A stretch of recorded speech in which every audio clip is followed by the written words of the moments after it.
for having me. My name, for those of you who don't know, is Babayode, and that was just a short montage that shows you all of the good things that are happening in mobile marketing and around the world. And I'm pleased to announce today that the Mobile Marketing Association will be launching here in the Middle East region, and that's going to do a number of things for you, but most importantly, it's going to make you rich. Mobile's that opportunity. You're either going to get promoted, you're going to become famous within your companies, and if you play your cards right, you'll become rich as well. That's all I'm here to do. The only thing. I've got a few slides to show you how we're going to do it, and that's what I'm really here to do. Because we believe, as you can see on this slide, mobile is the closest you can get to your consumer. If you use mobile in its broadest sense, all those devices, you get close to your consumers. If you're a marketer, you get close to your consumers, you sell more products, you sell more services. Those in the agency world, those in the vendor world can sell more inventory. The return on investment works, more product goes out the door, everybody gets promoted. How did you do that? I used mobile, you're CEO of a company, and you're off and running. That's what we're really trying to do as a mobile association. As I say, I run the Mobile Marketing Association in the EMEA region, and we're really pleased to be launching here in the Middle East. You guys know the numbers better than I do. The consumption, usership, time online, video, time on mobile, it's phenomenal in this region.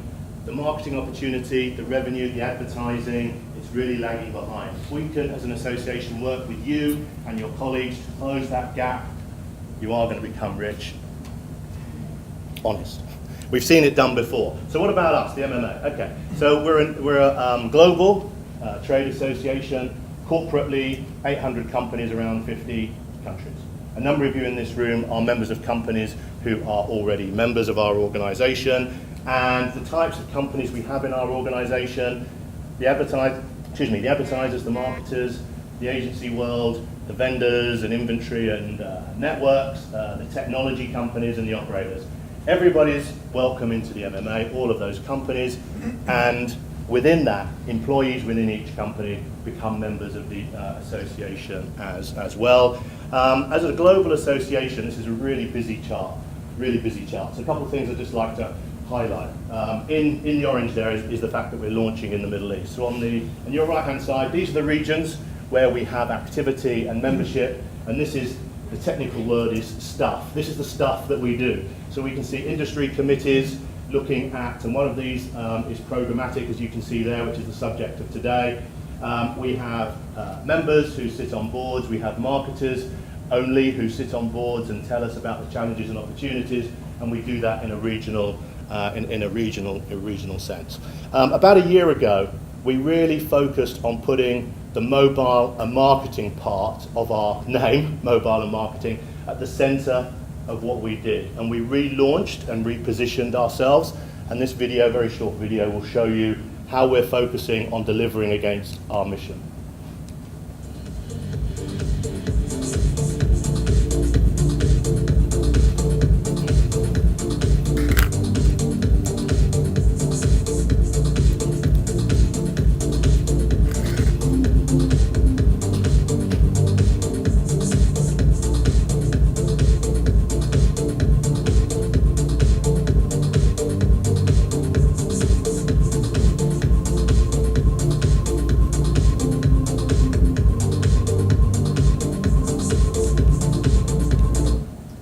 Okay, so our mission, when you hone that down, is really about accelerating the transformation and innovation of marketing through mobile. It's not just about the phone, it's all the devices and the mobility that sits within that.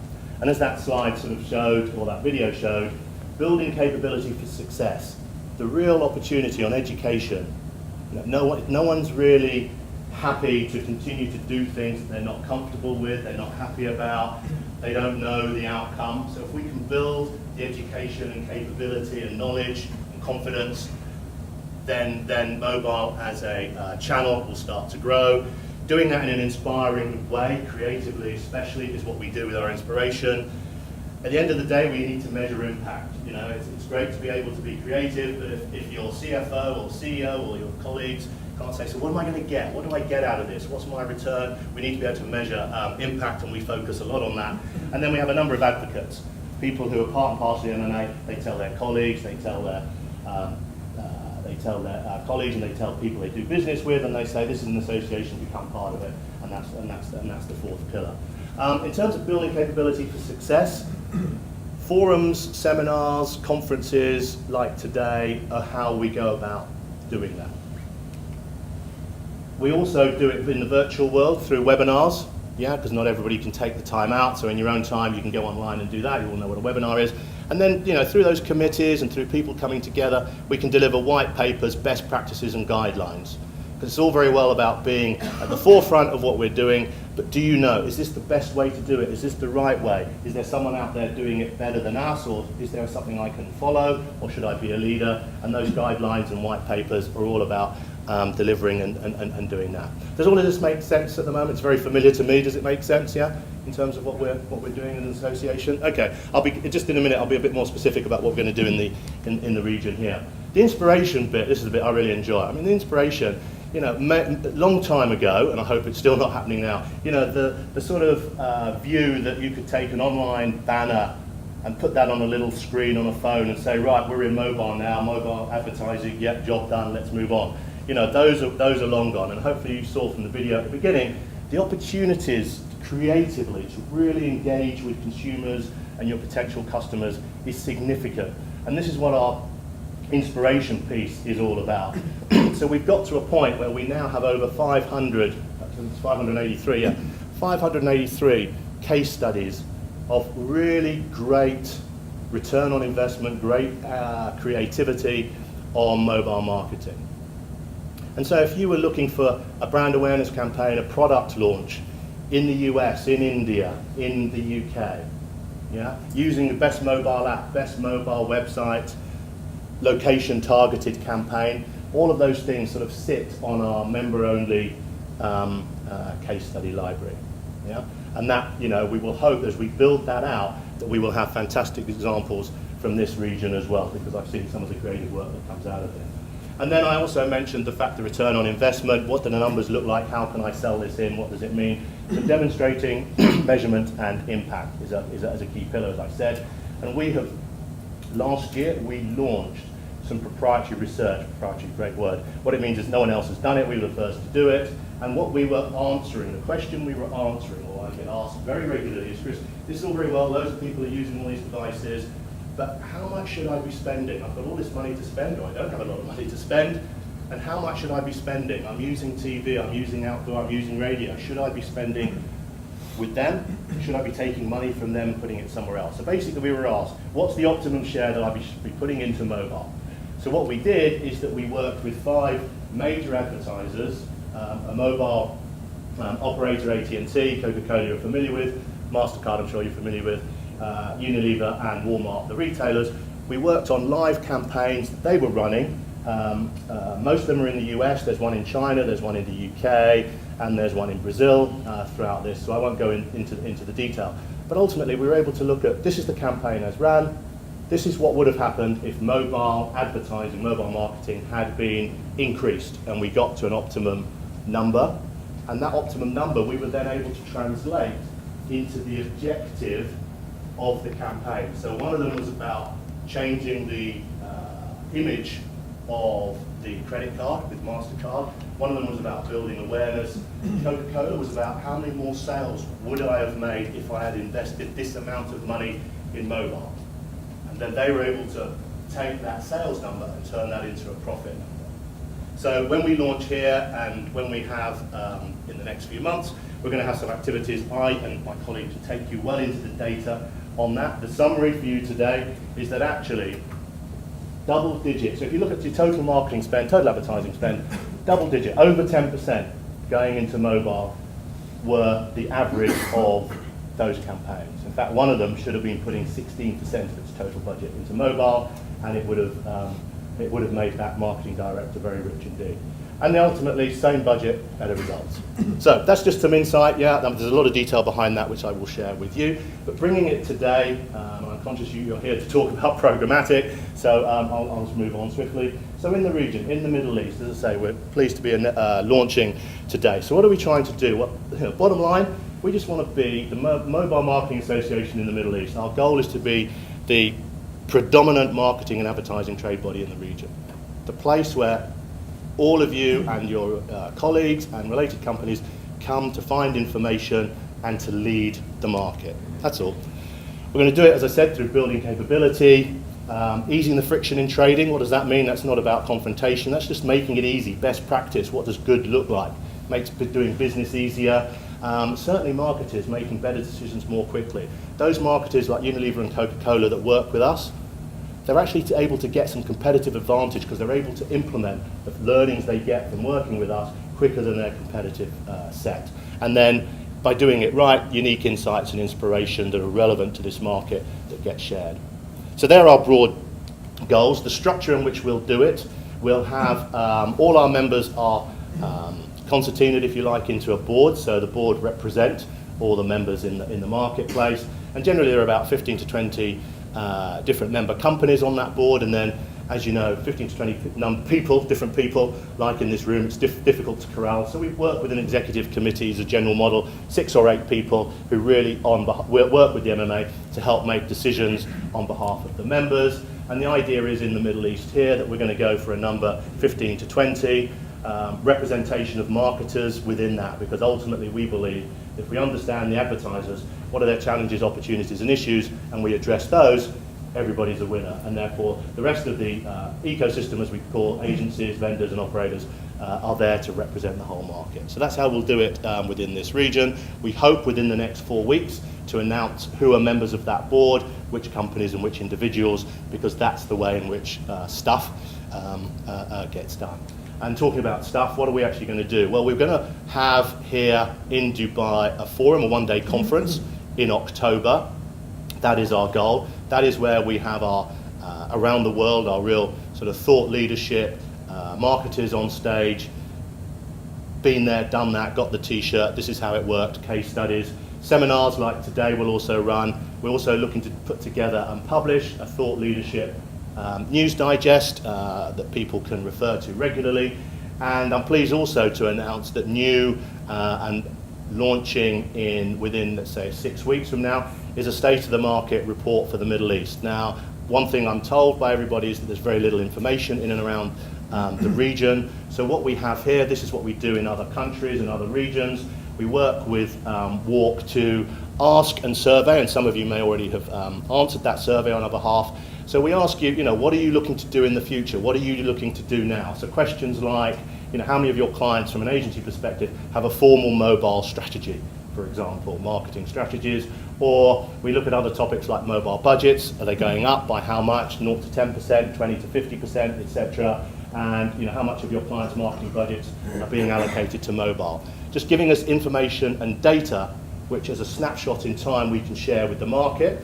And a lot of people like to know, say, am I higher, lower, or behind where my colleagues are? And what's just as important on this, as you'll see from this chart, this is from Asia, this information, the Asia Pacific region. They've been doing it for 2 or 3 years now, so they can see the trends and changes that happen over time. So if I was standing here in 2 years' time, we'll have done this report 2 or 3 times, and you'll be able to see what's moving up, down, or sideways. Yeah? So I'm pleased to announce, and if you'd like to take the survey on behalf of yourself or the colleagues, then there are a number of people in the room who can provide that, or I could give you the link. But it will give us a real great snapshot, and we should have that by June and into the autumn in the marketplace. And as I said before, we're building capability for success. So let's just go back. So let me just talk now. I've talked about the MMA, I've talked about the MMA in the Middle East, and we're here to talk about programmatic, so I better address some of that, hadn't I, really? So programmatic, one of the, as you saw earlier, one of the strands we have within the MMA is around the growth, let's say, of programmatic and whatever else. It was last month in New York, we won a one-day conference around programmatic. So I thought I'd share with you some of the themes that came out from that. This isn't to influence you in what you do today and what you discuss, but it's maybe to give you one of the benefits that we have being a global organisation is we can bring data and information from outside into the region, and you can say, well, that doesn't apply here, or actually, oh, that's interesting, why don't we apply that, etc., here. So I've got 5 themes that came out. They're very broad themes. It was a full-on day, I think about 200 people, companies like Rubicon and Tube and AOL and Opera and InMobi and numerous others were there on stage. So let me talk you through the themes that came out for there. So one is that mobile programmatic, is no longer the sort of poor relation. Yeah, it's not about. I think that because the growth of online programmatic was there first before mobile. Mobile's right up there at top table, if you want a better term. There have been and there are some issues. So no one was shying away from that, whether it's around measurement, fraud, or lack of transparency. Those issues are there. They're being worked through, but there was a sort of realization that currently there have been or are issues in and around there. The key learning that came out from the day is that creative execution is as crucial to success in buying programmatic as the use of data and technology. Yeah, and I'm sure, certainly in and around Europe, there's a lot of seminars that go on about creative and data, can they sit together, and programmatic, and actually we think it's a bit of a non-debate. They've all got to work together, and that theme came out that if you get your creative right and your data and the technology in the programmatic space, then you're on to a winner. And the opportunity is that program needs to be used to create a seamless user experience. At the end of the day, the user experience is what's key, and the more seamless it is, you're not moving in and out of pages or whatever, the more seamless that experience, the better the return on investment. And last but not least, looking forward, mobile video is booming. Mobile video programmatically bought was also a key trend. So they were the 5 from our day. I'd be really interested to see what comes out of today. You guys might be talking a little more detail. And we as an association, when the results or findings are found, are more than happy to help share that and spread the word in the region and beyond.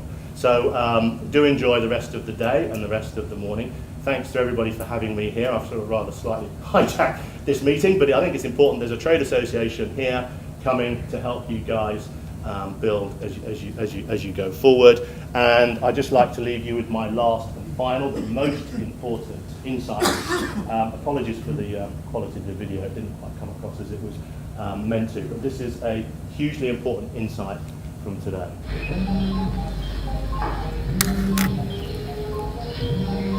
Hello? Honey? Are you at the club? Yes. I'm at the mall now and I found this beautiful leather coat. It's only $1,000. Can I get it? Well, sure, if you like it that much. Okay, I also stopped by the Mercedes dealership and saw the new model. You know, the one I really like. How much? 120. Well, at that price, I want it with all the options. Great! Oh, and what was saying the house we won last year is back on the market. They're asking 1.5. We'll make them an offer. But come in at 1.4. Okay, I love you, baby. I love you too. Okay, bye. Does anybody know whose phone this is? Thank you very much indeed.